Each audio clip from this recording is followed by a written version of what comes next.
안녕하세요. 썰사남 구독자 여러분. 올해로 40대 중반이 된 구독자입니다. 오늘은 누구에게도 얘기한 적 없던 제 이야기를 해보려고 합니다. 제 기억 속 첫 장면은 어머니가 울고 있는 장면입니다. 그 뒤로 누워있는 아버지, 어두운 표정의 형, 그 다음 장면은 어머니의 손을 잡고 어딘가로 떠나는 장면이었습니다. 어머니가 들고 있던 가방 안에는 제 옷가지가 담겨 있었죠. 그 다음 장면은 자고 일어나 눈을 떴는데 주변이 온통 생소한 것으로 가득 차 있었던 장면입니다. 처음 보는 전등, 처음 보는 벽지, 처음 보는 커튼. 방문을 열고 밖으로 나섰지만 그것도 생소한 것 천지였어요. 집을 휘저으며 엄마를 찾았지만 어머니는 나타나지 않았습니다. 생소한 얼굴을 한 아주머니 한 분이 제 이름을 부르며 다가오셨죠. 어머, 깼니 현도야? 저는 그 말을 듣자마자 엉엉 울고 말았습니다. 본능적으로 알았던 것 같아요. 더 이상 어머니를 볼 수 없다는 것. 제가 이 집에 버려졌다는 사실을요. 새로 살게 된 집은 매일같이 울던 어머니가 있던 집과는 달랐습니다. 노란 전등 대신 밝은 전등이 반짝거렸고 집에는 곰팡이 자국 하나 없었죠. 반찬은 반찬 통째로 나오는 게 아니라 반찬 그릇에 조금씩 덜어져서 나왔습니다. 저만 쓰는 제 방이 있었고 방에는 푹신한 침대까지 있었죠. 하지만 이 놀라움도 얼마 지나지 않았습니다. 이런 삶은 저에게 금방 녹아들어 익숙하고 당연한 것으로 여겨졌거든요. 5살 난 어린 나이였던 저는 저를 낳아주신 부모님을 그렇게 잊어갔습니다. 새어머니와 새아버지가 제 친부모님이라고 믿으면서 자랐죠. 제 새어머니는 다정하고 우아한 분이었습니다. 제가 실수를 해도 소리 지르는 법 하나 없이 늘 다정으로 현도야 하고 불러주셨어요. 새아버지도 마찬가지였습니다. 매주 주말이 되면 저와 공놀이를 해주고 이런저런 신기한 이야기를 들려주기도 하셨어요. 저는 사랑받는 아이였습니다. 다른 친구들과 비교할 수 없을 정도로 부유한 가정 환경 덕에 하고 싶은 건 다 할 수 있었고 배우고 싶은 건 모두 배울 수 있었습니다. 이뿐만이 아니에요. 가지고 싶은 것도 다 가질 수 있었습니다. 제가 친부모님과 가족들을 잊어버린 데는 이런 이유가 있었을 것입니다. 그런데 이런 행복도 그리 오래가지는 못했습니다. 양부모님이 한 번의 사고로 모두 돌아가셨거든요. 11살이 되었던 저는 그때까지만 해도 양부모님을 친부모로 알고 있었는데 제가 처한 상황은 제 상황과 달랐습니다.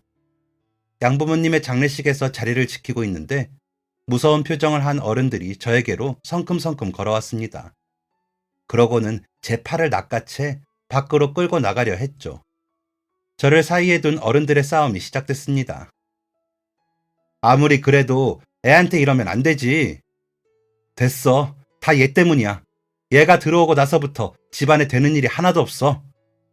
얘는 아무것도 모르는 애야. 무슨 설명이라도 해줘야지. 갑자기 이러면 어떡해? 설명은 무슨 설명. 그냥 쫓아내면 그만이지. 제가 이해할 수 없는 이야기와 고성이 오고 갔습니다. 이 사건이 있고 난 뒤 저는 그제야 저의 입양 사실을 알게 되었습니다. 오랜 시간 동안 아이를 갖기 위해 노력하셨던 양부모님은 아무리 노력해도 아이가 들어서지 않자 입양을 선택하셨다고 합니다.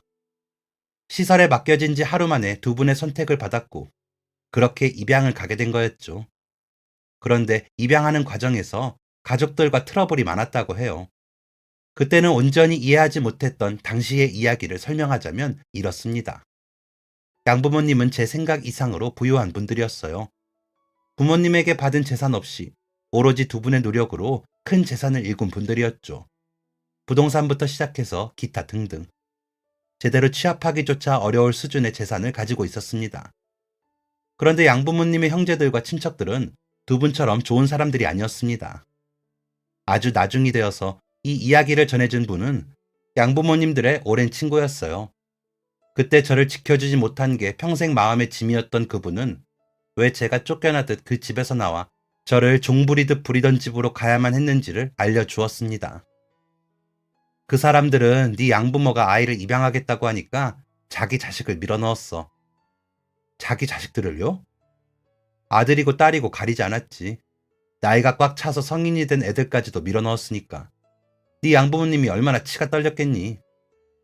아니, 왜 자기 형제한테 자기 자식을 입양 보내려고 하죠? 그 사람들이 죽으면 본인 피부치가 그 많은 유산을 가지고 오게 되니까. 참 지저분한 생각이죠. 그렇게 빤히 보이는 수작질을 하다니 제 양부모님이 얼마나 치를 떨었을지 훤히 보였습니다. 아이를 입양한다고 하기 전부터 본인 아이들을 밀어넣기는 했어. 아이가 안 들어서니까 이때가 기회라고 생각했던 거지. 대놓고 아이가 안 생겼으면 좋겠다고 저주하는 인간들도 있었어. 양부모님의 친구는 치를 떨며 이야기했습니다. 그건 저도 마찬가지였고요. 그런 상황에서 네가 왔으니 모든 사람들이 너를 눈엣 가시로 여겼단다. 이 이야기를 전하는 목소리에는 떨림이 묻어나 있었지만 그때 저는 겨우 그런 말에 상처를 받을 정도로 쇠약한 사람이 아니었습니다.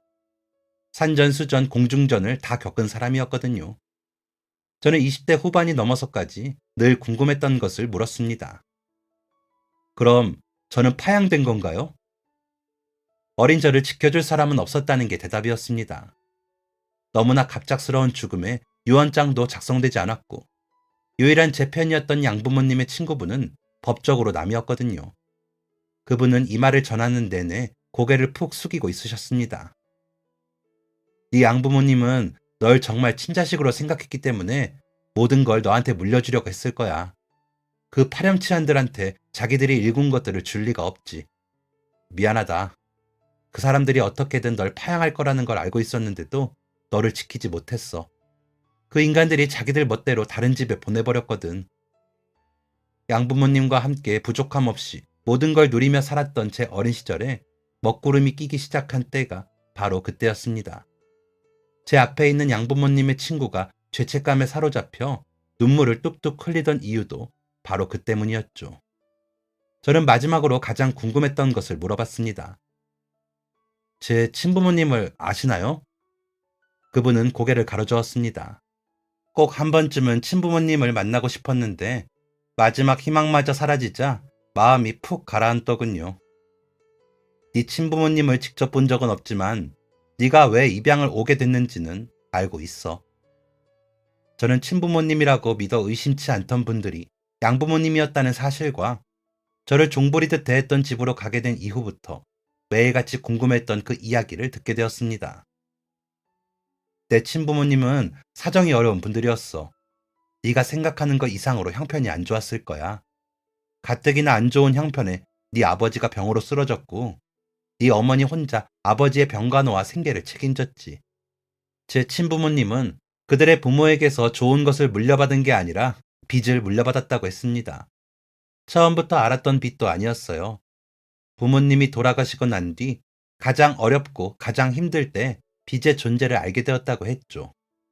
빚이 있다는 사실을 알게 되었을 때는 아이가 배에 있는 상황이었다고 했습니다. 그 아이가 바로 제 형이었고요. 형이 있었다는 건 전혀 기억 못했어요. 그럴 수 있지. 오래된 이야기이기도 하고 그때 너는 어렸잖니. 형과 저는 나이 차이가 꽤 많이 났다고 했습니다. 숨통이 트이고 난 뒤에 저를 가졌으니 차이가 날 수밖에요. 그 이후에는 말했던 대로입니다. 아버지는 쓰러졌고 어머니는 집안의 모든 것을 책임져야 했죠.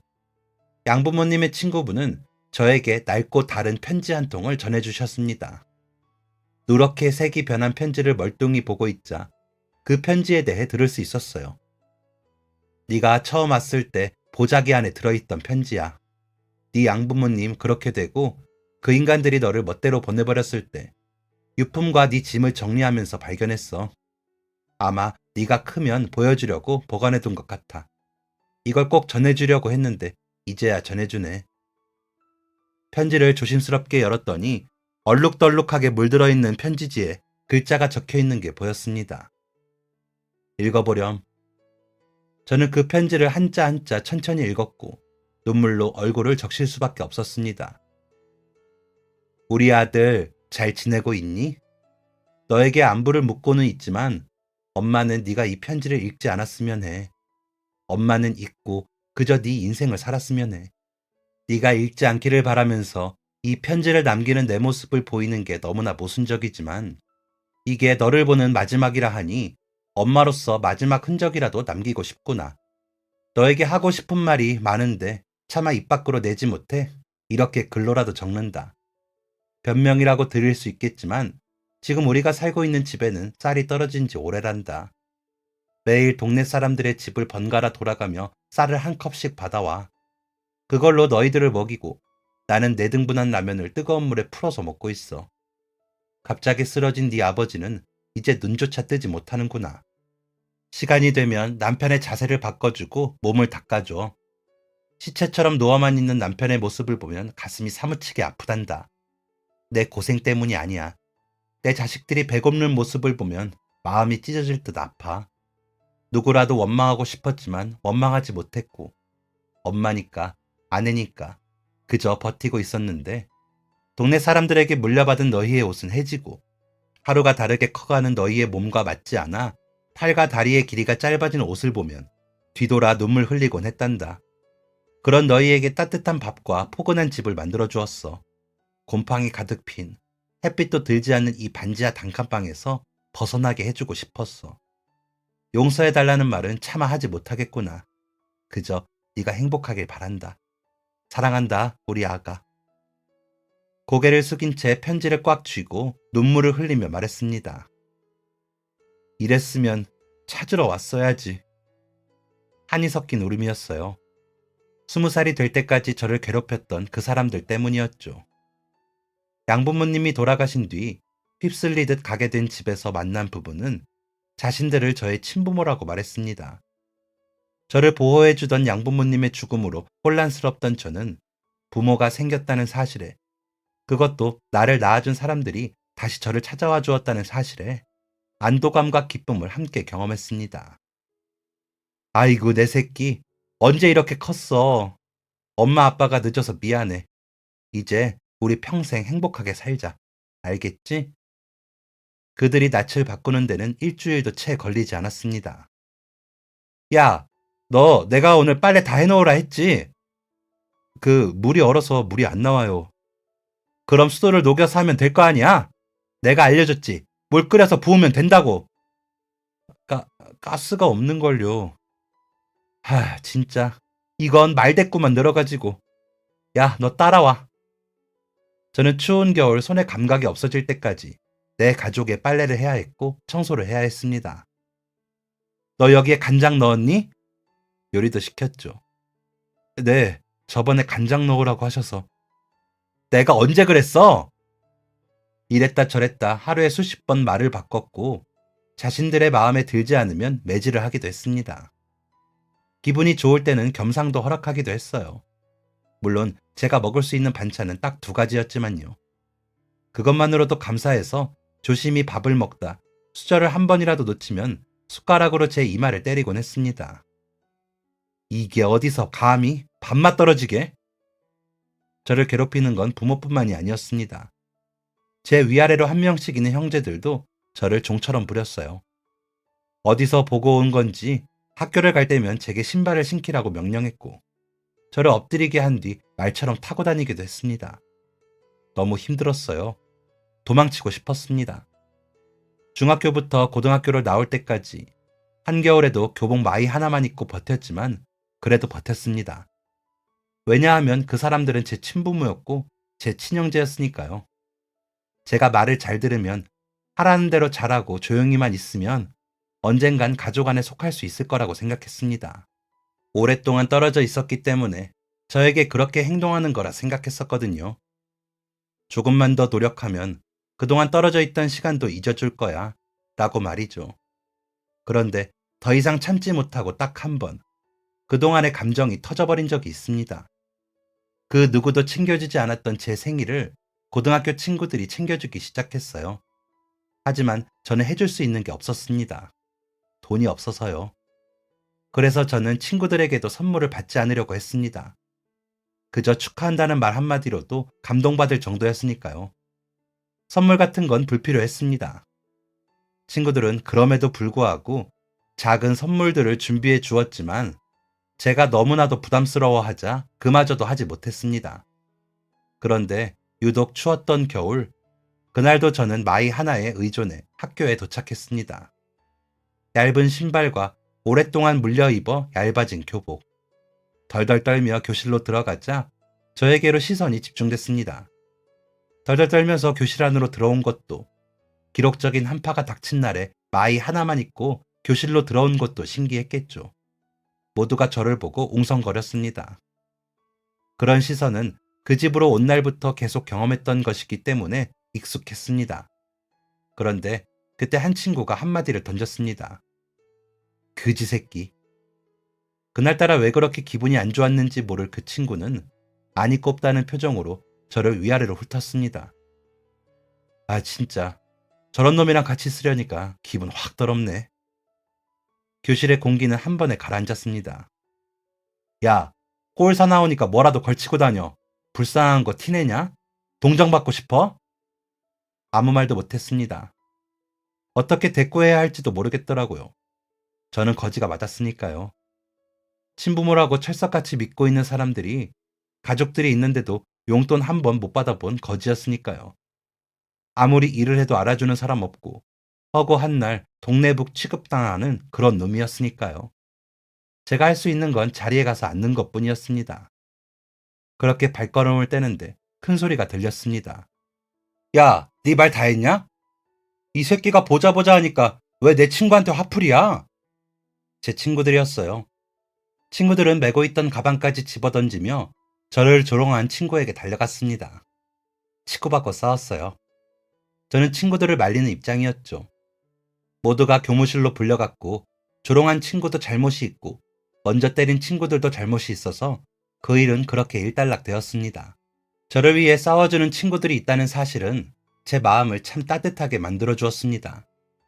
그때 제가 모든 걸 포기하지 않고 여기까지 올 수 있었던 이유는 그 친구들이 이미 확실합니다. 얼마 뒤 친구들이 저에게 큰 상자를 건넸습니다. 의아한 마음으로 상자를 열었는데 그 안에는 겨울용 코트가 들어있었습니다. 목도리와 장갑도 함께요. 이게 뭐야? 친구들은 머리를 긁적이며 민망하다는 듯 말했습니다. 저번에 그 자식이 말하는 거 듣고 화가 나서 참을 수가 있어야지. 너가 이런 거 부담스러워하는 건 아는데 이거는 꼭 받아주라. 이거 환불도 안 되고 우리가 조금씩 모아서 산 거라 누가 얼마 냈는지 기억도 못해. 고맙다는 말조차 나오지 않더라고요. 입을 달싹거리고 있는데 야, 고맙다는 말 하지 마. 정 고맙다고 하고 싶으면 나중에 더 좋은 걸로 갚아라. 알겠냐? 가족들이 나에게 등을 돌려도 내 편이 되어주는 사람이 있다는 사실은 살아갈 힘을 주었죠. 그런데 친구들의 그 마음을 저는 지키지 못했습니다. 집에 들어가기 전 저는 친구들이 사준 코트와 방한용품을 망한 상가 안에 두고 집으로 들어갔어요. 그걸 보면 난리가 날 게 뻔했기 때문이었죠. 그런데 그 장면을 큰 형이 보고 말았습니다. 형은 선물이 담긴 상자와 함께 제 멱살을 잡고 집으로 향했습니다. 그리고 한마디를 외쳤어요. 이 자식 도둑질한 것 좀 봐. 저는 그 자리에서 모든 걸 빼앗겼습니다. 세상의 모든 욕은 다 들었던 걸로 기억해요. 부모님 사이에 둘러싸여 비난을 듣고 있는데 그 뒤로 빼앗은 제 옷을 입으며 기뻐하는 형의 모습이 보였습니다. 창문에 비친 자신의 모습을 보며 흡족하다는 듯 웃고 있었죠. 저를 도둑으로 먼 건 제 옷을 가져가기 위한 연막이었을 뿐이었습니다. 제가 온갖 비난을 듣는 동안 형은 자신의 방으로 들어가려고 했어요. 강탈한 제 옷을 가지고 말이죠. 저는 소리를 지르며 형에게 뛰어갔습니다. 그리고 제 옷을 낚아챘어요. 처음으로 반항하는 모습에 모두가 주춤하는 모습을 보였지만 아주 잠깐이었습니다. 저는 흠씬 매질을 당했어요. 그리고 그때 충격적인 사실을 알게 되었습니다. 이딴 걸 자식이라고 데려와서는 너가 오고 나서부터 되는 일이 없어. 에라이 저주받은 놈. 네 양부모가 죽은 건 다 너 때문이야. 제 부모라는 사람들은 저에게 폭언을 쏟아내는 것도 지쳤는지 어느새 자기들끼리 싸우기 시작했어요. 당신은 애교육을 어떻게 시킨 거야? 내가 왜 애교육을 시켜? 데려오자고 한 건 당신이잖아. 눈앞이 하얘졌고 귀에서는 삐 소리가 들렸습니다.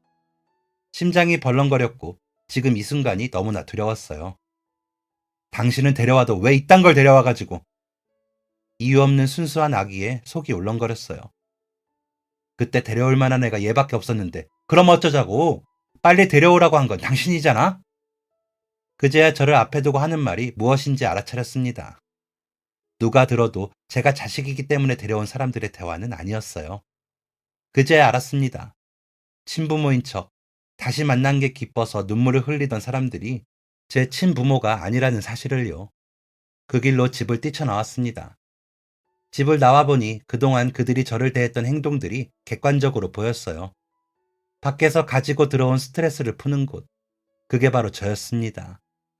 자신들의 감정을 쏟아낼 곳이 필요했고, 싼값에 자신들을 보필할 사람이 필요해서 저를 데려온 것이었어요. 세상이 미웠습니다. 세상에 버려진 것만 같았고, 어떻게 살아야 할지 미래조차 보이지 않았습니다.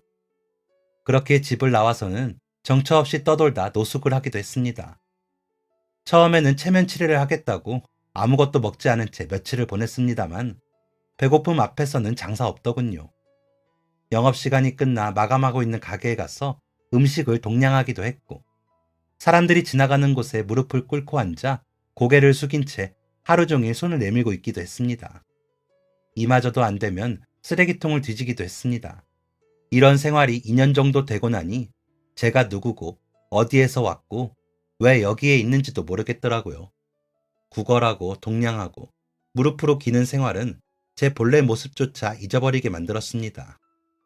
의식하지 않은 생각이었지만 저는 스스로도 모르게 그냥 이렇게 평생 살게 되겠지 라고 여겼던 것 같아요. 그렇기에 노력이라는 걸 할 줄 몰랐고 벗어나고자 몸부림치지도 않았습니다. 그렇게 또 속절없이 시간이 흘렀고 제가 노숙을 하던 주변에 식사 봉사하는 사람들이 왔다는 소식이 들렸습니다. 얼마 만에 따뜻한 밥이냐는 생각에 모든 노숙자들이 거기로 몰려들었고 저도 그중 한 명이었습니다. 해가 맑게 쬐는 날 밝은 미소로 찾아온 봉사자들은 제가 본 그 누구보다 아름다워 보였어요. 모두가 기피하는 저를 보며 웃어주었고 식사 맛있게 하시라며 인사를 건네기도 했죠. 얼마 만에 사람에게 받아본 따스함이었는지 저는 눈물을 흘리는 얼굴을 처박은 채 우걱우걱 밥을 먹었습니다. 주변의 노숙자 아저씨들 중에는 감사한 것도 모르는 사람들이 있었어요. 저러다가 또 안 와. 저거 다 보여주기 식으로 오는 거라고. 불쌍한 우리 이용해서 좋은 인간들인 척 포장하는 거야. 솔직히 저 인간들이랑 우리랑 다를 게 뭐야?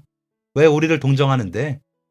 라고 말하면서 그들이 준 빵과 우유는 맛있게 먹는 사람들이었죠. 하지만 저는 그 말에 동의하지 않았습니다. 저를 대하는 그 사람들의 태도는 분명 진심이었거든요. 또 그 아저씨의 말과 달리 봉사자들은 정해진 요일에, 정해진 시간에 항상 저희를 만나러 왔습니다.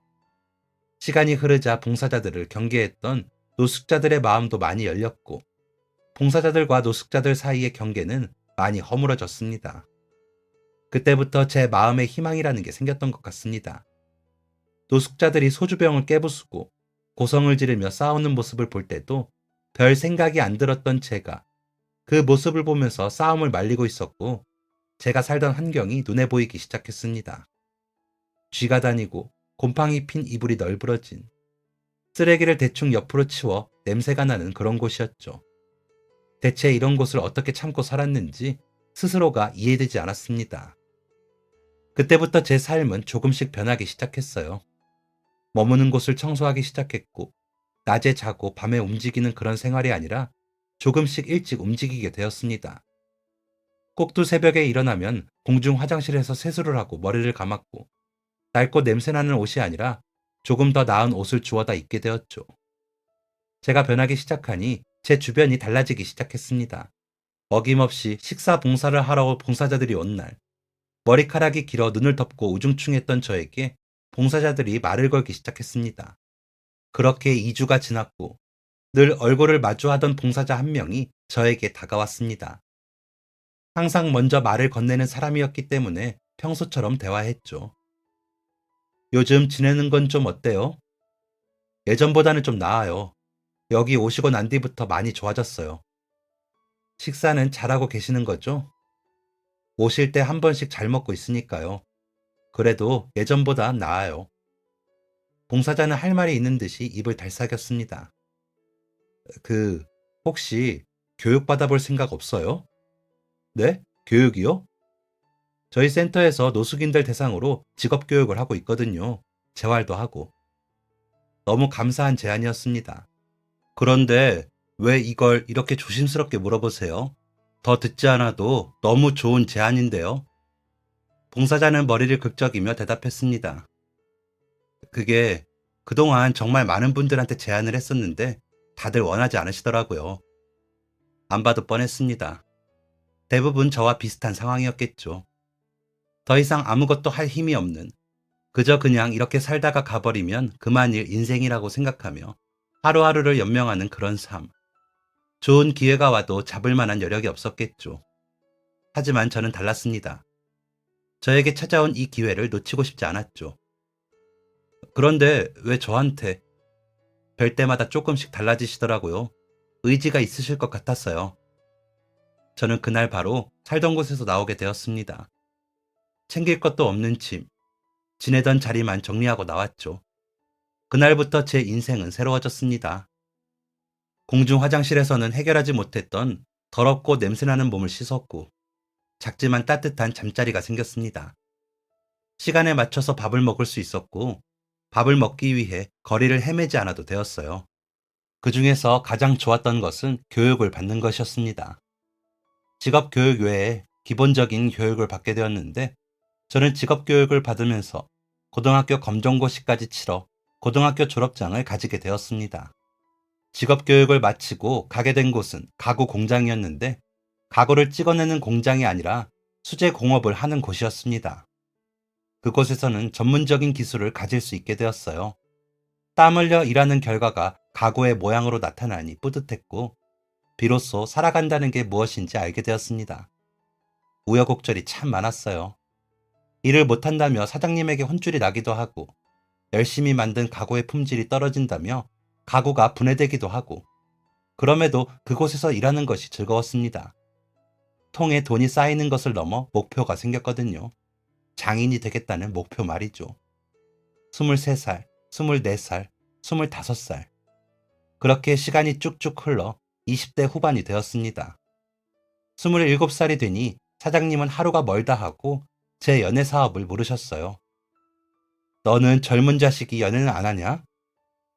그건 제가 알아서 할게요. 사장님은 젊은 애 연애사에 왜 이리 관심이 많으실까? 사장님은 손에 들고 있던 숟가락으로 제 머리를 딱 때리며 잔소리를 했습니다.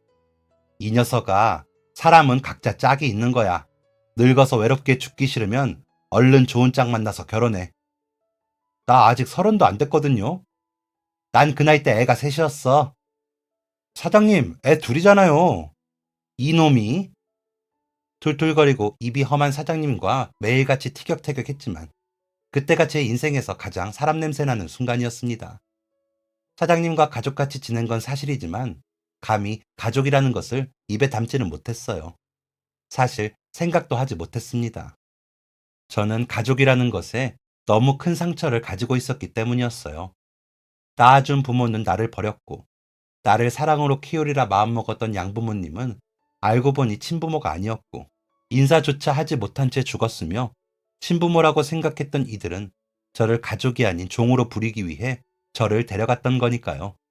제 기준에서 가족이란 결코 좋은 게 아니었습니다. 그래서 사장님과는 알게 모르게 거리를 뒀고, 그 거리감은 저 스스로에게도 죄책감으로 남아 있었습니다. 결혼에 대해 회의적이었던 이유도 이 때문이었어요. 제대로 된 가정에서 자라본 적 없는 제가 좋은 가정을 꾸릴 수 있을 거란 확신이 안 들었거든요. 가정을 이룬 날을 상상해 보려고 했지만 도무지 그려지지가 않았습니다. 그래도 좋은 기억으로 남아있던 양부모님과의 시간도 점점 흐릿해져 갔거든요. 저는 사장님이 연애, 결혼 얘기를 할 때마다 도망치기 일쑤였습니다. 야 이놈아, 연애하라니까. 됐다니까요. 결혼 잔소리는 사장님에서 끝나지 않았습니다. 사장님과 어떤 대화를 나눈 건지 사모님까지도 저를 닥달하기 시작하셨어요. 사모님까지 왜 이러세요? 제가 진짜 알아서 한다니까요. 우리는 그냥 걱정돼서 그러지. 결혼해라. 싫다. 연애라도 해라. 그것도 싫다. 이런 실랑이가 계속되던 중에 사모님이 진지한 표정으로 물으셨습니다. 결혼하지 않으려는 이유라도 있는 거니? 무어라 대답할 수 없었던 저는 그저 고개를 저었습니다. 그런데 사모님은 저보다 저를 더 잘 알고 계셨어요. 네가 처음에 왔을 때 너한테 어떤 사정이 있었는지 다 들었었지. 네, 맞아요. 네가 겪은 상처를 알고 있지만 나나 내 남편이나 너를 완전히 이해해 줄 수는 없을 거야. 그렇죠? 네가 이곳이 아니라 다른 곳으로 떠나겠다고 할 수도 있는 거고. 그럴 일은 없어요. 그래, 고맙구나. 그런데 네가 떠나지 않아도 우리가 떠날 수도 있잖니. 나나 내 남편은 늙었고 너도 알겠지만 저희 고집 때문에 일을 놓지 못하고 있는 거야. 사실 일을 할 수가 없는 상황인 거 너도 알지? 애써 무시하던 사실이었습니다. 사장님은 처음 봤을 때와 비교해서 너무 늙으셨거든요. 젊어서부터 지금까지 하루도 제대로 쉬어본 적 없는 사람이야. 지금까지는 어떻게든 버텼는데 본인도 이젠 안 된다고 생각하는 것 같아. 사모님에게서 나올 말이 어떤 것인지 알 것 같았지만 애써 부정했습니다. 그게 아닐 거라고요. 그래서 대꾸를 하지 못했습니다. 우리가 언제까지 너 옆에 있을 수 있겠니? 또 한 번 버림받은 기분이었습니다. 겨우 의지할 것을 찾았는데 그분들마저 저를 떠난다고 생각해서요. 다 큰 성인이 울먹거리며 말했습니다. 그러면 처음부터 잘해주지 말지 그랬어요. 사모님은 저를 토닥이며 잔잔하게 위로해 주셨습니다. 버리는 거 아니야. 단지 조금 거리를 두는 것뿐이야. 매일같이 보던 걸 조금 줄여서 보는 거고 매일같이 먹던 밥을 이젠 너 혼자 먹어야 한다는 거야. 왜 사장님과 사모님이 왜 저에게 결혼 이야기를 꺼냈는지 확실히 이해되었습니다. 사람은 사람으로 사는 거야. 너 혼자서는 아무것도 할 수 없어. 알잖니? 애써 무시했던 사실을 직면한 날이었습니다. 그 다음날 분위기가 무거워지면 어떡하냐는 걱정이 무색하게도 사장님은 평소와 다름없이 툴툴거리며 잔소리를 했습니다. 아이고, 저놈이 아까운 나무 다 깎아먹네. 사장님, 제 경력도 이제 좀 됐거든요. 잔소리 좀 그만하고 저리 가세요. 저도 다 생각이 있다니까요. 생각은 무슨 생각? 척 보면 척이지. 넌 아직도 멀었다 이놈아. 순간 이 정겨움이 언제까지 지속될까 서글퍼졌어요. 그럼 제가 좀 더 잘할 때까지 계시던가요? 사장님은 입 밖으로 내려던 말을 속으로 삼키셨습니다. 휙 하고 돌아서 저를 등지시고는 뚜벅뚜벅 걸어가셨죠. 그러더니 딱 한마디를 던지셨습니다. 저기 초등학교 앞에 피아노 학원이 생겼대. 거 선생님이 참하더라. 또 내 말 무시하시네. 사장님의 말은 제 기억에서 금방 잊혔습니다. 기억이 사라지는 동안 사장님의 몸 상태는 속도를 붙여 나빠지기 시작했어요. 사모님이 목소리를 높이는 일도 많아졌습니다. 그만하고 들어오라니까. 이렇게 열심히 일해놓고 밤에 앓으면 무슨 소용이야? 당신은 가만히 있어. 이것만 하고 갈 테니까. 저 양반이 진짜. 이런 열정에도 사장님은 사랑하던 일을 스스로 손을 놓을 수밖에 없었습니다. 허허 웃으면서 머쓱한 표정으로. 시간에 장사 없다는 말이 딱 맞네. 말하시던 사장님. 사장님은 저를 볼 때마다 가족 이야기를 꺼내셨습니다. 너야말로 가족이 필요한 아이 아니겠니? 그때는 그 말을 온전히 다 이해하지 못했지만 사장님은 제가 가진 상처를 누구보다 잘 아는 분이셨던 것입니다. 가족에게 받은 상처는 가족으로 온전히 치유받을 수 있다는 걸 알고 계셨던 것이죠. 진짜 만날 때마다 결혼 얘기를 하시니 나원 참. 사장님의 병원 진료가 있어 모셔다 드리고 나오는 길.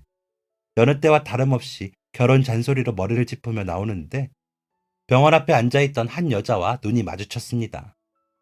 여자는 제 눈을 피하지 않고 예쁘게 웃어주었고 그 미소는 오랫동안 제 머릿속에서 떠나지 않았습니다.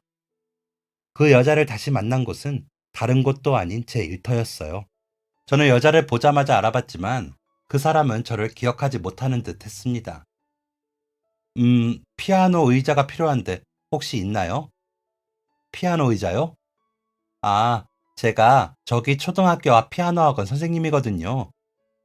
피아노 의자는 없는데. 정말요? 아쉽네요. 여기 가구가 정말 튼튼하다고 해서 온 거거든요. 아이들이 의자를 하도 험하게 써서 살 때 튼튼한 걸로 사려고 했는데 생각할 겨를도 없이 말부터 튀어나갔습니다. 만들 수 있어요. 뱉어놓고 헉 했어요. 밀린 주문이 가득한데도 이를 받다니 미친 짓이었죠. 하지만 괜히 가슴이 뛰었고 저는 그 여자를 다시 만날 수 있다는 설렘으로 의자를 제작했습니다. 가구를 만들 때 만들고 나서 의자를 옮겨주면서 여러 번 마주치다 보니 저는 인정할 수밖에 없었습니다. 사장님이 지나가듯 말했던 피아노 학원의 참한 선생님에게 반했다는 걸요. 그리고 그 사람이 바로 제 아내입니다. 아내에게는 감사한 게 참 많아요. 제 과거를 알고 진심으로 울어준 사람이고 노숙자로 피폐하게 살았던 과거를 혐오하는 게 아니라 그때를 극복하고 새로운 인생을 살고 있는 저를 대단하다 말해준 사람이었죠. 누구보다 지혜롭고 따뜻한 사람이었습니다. 사장님이 말씀하셨던 것, 사람은 사람으로 산다는 것, 나야말로 가족이 필요한 사람이라는 것, 아내와 가정을 꾸려나가면서 더더욱 실감하는 사실입니다. 굳은 살 베긴 손을 쓰다듬어 주던 아내가 아주 뜬금없이 한 번도 했던 적 없는 주제의 이야기를 꺼냈습니다. 당신 혹시 부모님 만나고 싶지 않아? 양부모님의 친구에게서 친어머니의 편지를 받고 난 뒤에 꽤 오랜 시간이 지난 후였기 때문에 저는 친어머니에 대한 애틋함을 잊은 지 오래였습니다. 한 번쯤 만나고는 싶은데 나는 이제 내 가정이 있으니까. 아내와의 대화는 그렇게 마무리되었습니다. 그리고 그때의 이야기를 오랫동안 잊고 지냈어요. 아들이 태어났고 저는 직원을 여럿 거느린 회사의 사장이 되었습니다. 사장님 부부는 젊었을 적 해본 적 없던 여행을 다니고 계셨죠. 평화로운 일상이었습니다. 하루 종일 노느라 지친 아이를 재우고 아내와 맥주 한 잔을 하고 있던 때였습니다. 아내는 평소와 다른 분위기를 풍기고 있었어요. 당신, 나한테 할 말이라도 있어? 아내는 머뭇거리며 종이 한 장을 내밀었습니다. 이게 뭐야? 종이에는 오래되어 보이는 사진과 함께 어떠한 내용이 담겨 있었습니다. 사진 속에 부부로 보이는 사람은 한 아이를 안고 있었습니다. 이게 뭐야? 의아한 마음에 아내에게 물으니 아내는 아래쪽 글을 읽어보라고 했습니다. 자세히 보니 서류더라고요. 서류에는 사진 속 인물들의 신상과 제 신상이 함께 적혀 있었습니다. 이게 대체 뭔데? 자세히 설명을 해봐. 아내는 조심스럽게 대답했습니다. 당신한테 말 안 한 게 있는데 우리 결혼하고 나서 당신 친부모님을 찾고 있었어. 뭐라고? 당신한테 물어봤는데 좋지도 싫은 것 같지도 않아서 그냥 아무 말하지 않고 찾았는데 일주일 전에 연락이 왔어. 당신 가족들 찾은 것 같다고. 입이 말라 아무것도 말할 수 없었습니다. 가족이라니, 친부모라니. 당신 서랍에 있던 편지를 봤어. 친어머니가 주신 편지더라.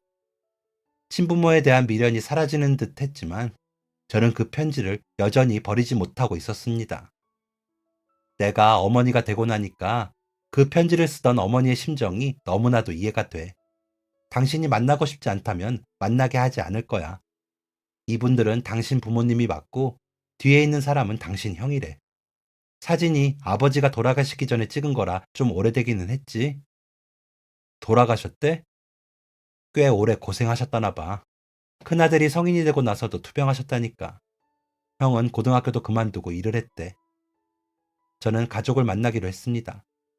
떨리는 가슴으로 숨을 들이마시고 있는데 멀리서 누군가가 걸어오는 게 보였습니다.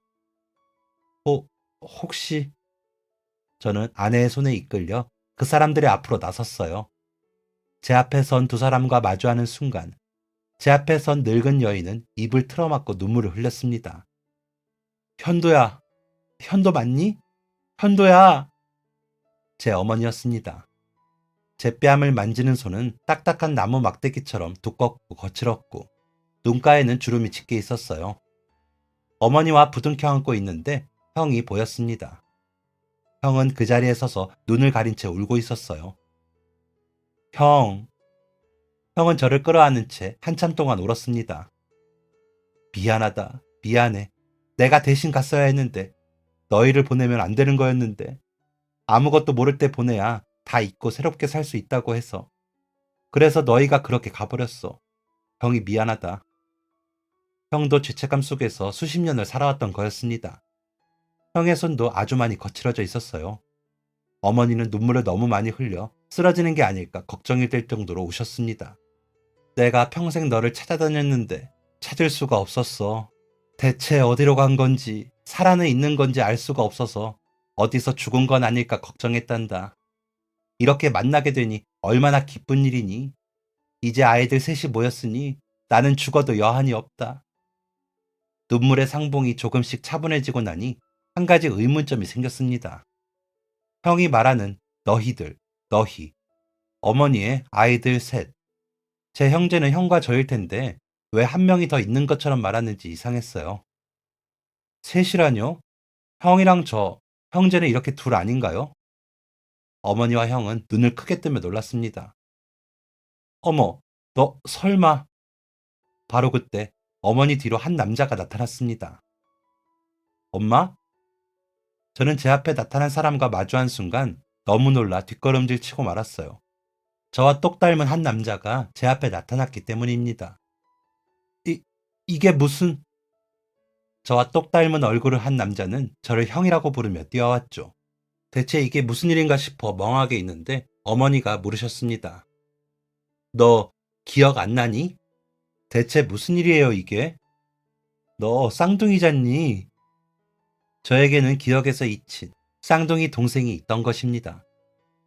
둘이 얼마나 애틋했는데 이것도 엄마 잘못이야. 그 애들을 떼어놓았으니. 동생은 어머니를 위로했습니다. 나도 엄마를 찾은 지 얼마 안 됐어. 한 3년 된 것 같은데 계속 이 말씀이셔. 둘을 떼어놔서는 안 됐다고. 어머니는 저희를 입양 보낸 뒤 매일 죄책감에 시달리셨고 형은 자신이 아닌 동생들이 생이별을 한 것에 죄책감을 가졌다고 했습니다. 동생은 쌍둥이 형이 있다는 사실을 기억하고 있었기 때문에 늘 자신과 똑같이 생긴 사람을 찾아다녔다고 합니다. 형, 보고 싶었어. 보고 싶었다 말하는 동생의 한마디에는 세월의 무게가 얹혀져 있었습니다. 그렇게 어머니와 형이 죄책감을 떨치지 못하고 저희를 찾았을 때 저는 사라졌고 동생은 행방을 알 수 없었죠. 그렇게 수십 년이 지나 저희를 찾은 것이었습니다. 이것을 가능하게 해준 아내를 돌아보니 아내는 곁에서 조용히 눈물을 흘리고 있었어요. 어머니, 제 아내입니다. 어머니는 아내의 손을 꼭 잡고 곱다, 고와. 우리 아들이랑 함께 있어줘서 고마워. 라며 연신 고마움을 표현하셨죠. 먼 길을 돌아 만나게 된 진짜 가족들과의 시간은 생각보다 어색하지 않았습니다. 각자의 자리에서 열심히 살고 있었고 열심히 산 보답을 삶에서 받고 있었습니다.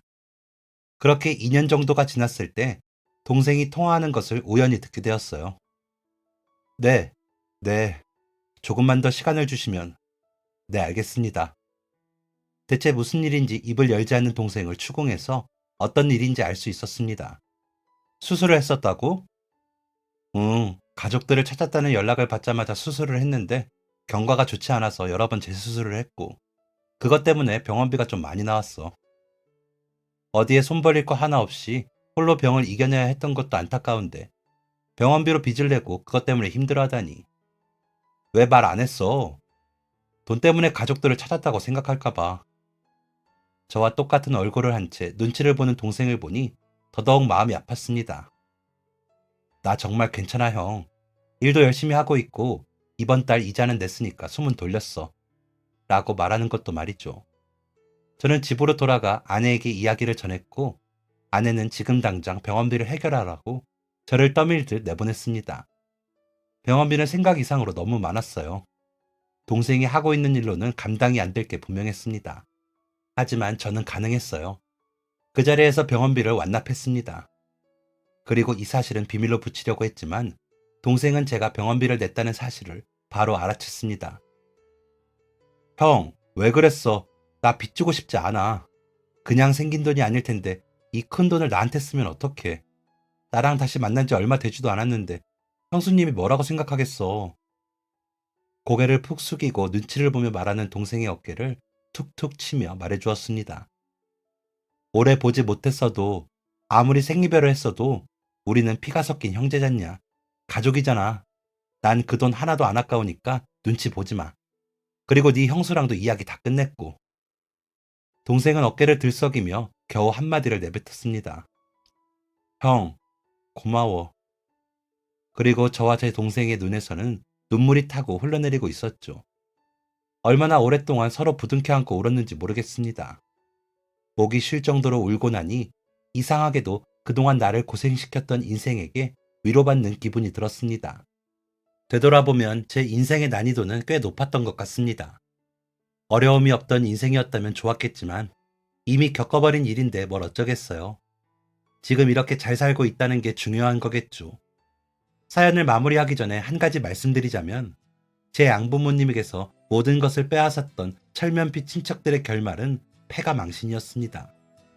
돈 때문에 서로 물고 뜯고 인간성마저 버렸으니 당연한 결말이겠죠. 저는 가족들과 함께하는 시간 1분 1초가 매 순간이 너무나 행복합니다. 서로의 눈을 바라보고 시답잖은 대화를 나누고 남에겐 말 못하는 고민을 털어놓는 이 순간들이 너무나 감사하죠. 여러분의 가정도 이렇기를 바랍니다. 매 순간 행복하시고 매 순간 사랑하세요. 그리고 모두 행복하세요. 제 사연을 읽어주셔서 감사합니다. 안녕히 계세요. 지금까지 사연 들어주셔서 감사합니다. 사연이 재밌으셨다면 구독과 좋아요를 눌러주세요. 감사합니다. 안녕히 계세요.